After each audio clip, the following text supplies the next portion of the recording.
Hello, everyone. Welcome to the Afrobeats class. Today, we are going to be exploring the text entitled Understanding Amapiano and the South African City through the music videos of Big Flexa Beba.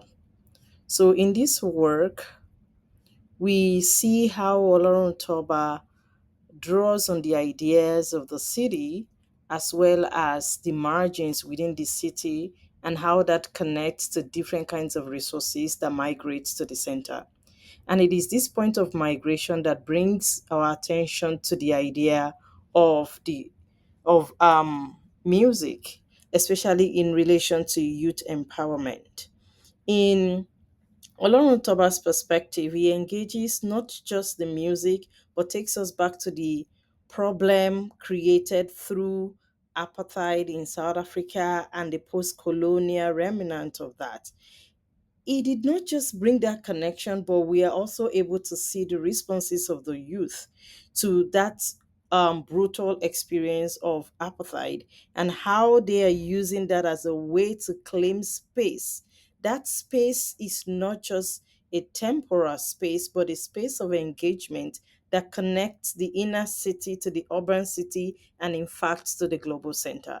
And one tool by which the youth are able to do this is to create a space within the digital space. This digital space is not a physical space, but a space that brings together the creative work of Amapiano, which is a form of dance and musical lyrics that originated from South Africa. A lot of other forms of Afrobeats are also practiced across different regions of South Africa, but Amapiano specifically draws on the sounds of piano and dance and lyrics that are added to it as a way to express the youth pleasure, their reclaim of identity of black and the wealth that blackness celebrate. And so, how do we even associate blackness, South African black people with wealth? So, and this takes us back to the problem of apartheid in South Africa. As many of you may know, or a little bit of history into that, apartheid was, I should say, is by way of definition, um, the political struggle that happened in South Africa several years back, not too long ago, because it ended in 1993. So, not very long ago, whereby there is this idea of apartness. So, the white South African live in the urban city that is, equipped with a lot of resources and the white South African have access to the control of government, education, and everything that speaks wealth and richness and whatever you want to call it. Whereas the black South African who are originally natives of South Africa are pushed to the margins, and within these margins there is limitation to access. There is limitation to resources, and in fact access to resources are almost impossible. And so when you think about the black identity in South Africa, it is not just an ideology, it is the experience of the black, and it is directly linked to poverty. So Amapiano, it's not just a music genre, but like Olorun Toba calls it, he calls it a subgenre of Afrobeat because it represents Africanness, it represents the African voice, and it also represents the way that African hijack the rhetoric of poverty and retell their story to um, bring to the center the way black South African are now thinking of the self and refashioning the self to express what the blacks called to be rich, or what it means to be rich among the black people. And so interestingly, I want us to unpack this interconnection of the urban space, the hinterland, and the various resources that are available within the margins, the processes by which they migrate to the center.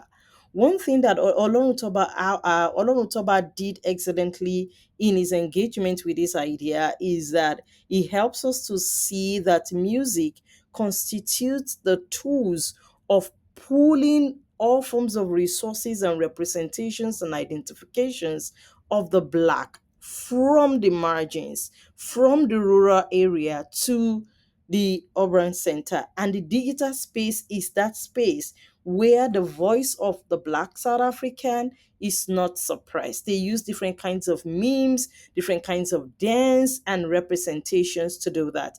In his analysis of Flexa's work and Baba's work, these are music that came to the limelight in between 2019 and 2024, and this music gained a lot of attention and got almost the largest stream in South Africa. And as a result of that, it is not just the South African voice, but the collaborations of all other Africans across region of Africa. And in his citation of the award, the first nomination of Tyler's Water Award, he argues that Tyler's work is not even Amapiano alone. It is what they call the popiano, the mix of popular culture and Amapiano. And when we look at the role of languages within the lyrics of this song, we see the different flavors of African languages spoken in South Africa, including isiZulu, isiXhosa, and other languages. And many of these singers do not just sing alone, but they are also partnering or collaborating across regions of Africa. And we see the collaborations with Davido and with Burna Boy and all other African singers whose work represents the Afrobeat with the S, but at the same time also integrates the different kinds of amapianos, lyrics and music and the sounds and the dance. Specifically, the digital space also allows the Black South African to represent the South African culture through dance. So there are different kinds of dance move, as you will see in the videos that are linked to the course. To the course site under today's menu. So module, I mean. So we are going to be looking at the lyrics. There is this idea of hedonism that characterizes Amapiano as a form of musical genre that sexualizes the woman body. It's been critiqued for, its rootedness in escapism, not wanting to admit to poverty, but hanging on the utopia of what wealth is and what the ideals of living in freedom and all of those things are. However, Olorun Toba help us to see that Amapiano music, especially the ones that originated from South Africa, is not just lyrics about sexualism or sexualizing the woman body or hedonism, but it is actually also about the bottom up kind of politics that brings to life the struggles, the experiences, the realities of Black South Africans.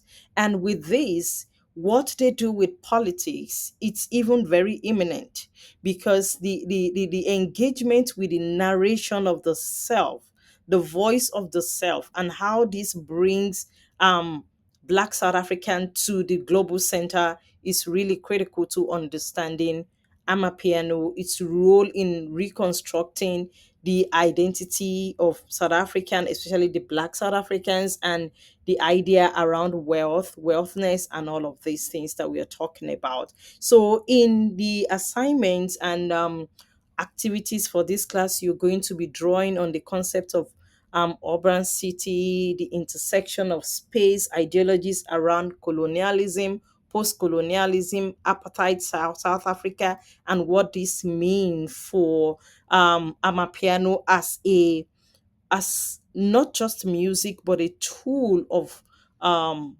unity, of bringing Africa to the global center. Feel free to reach out to me if you have any questions. Read through all the instructions and guidelines for completing the assignment. Walk through the videos that are linked to it, and I'll be happy to read your work and we can pick it up from there. Thank you.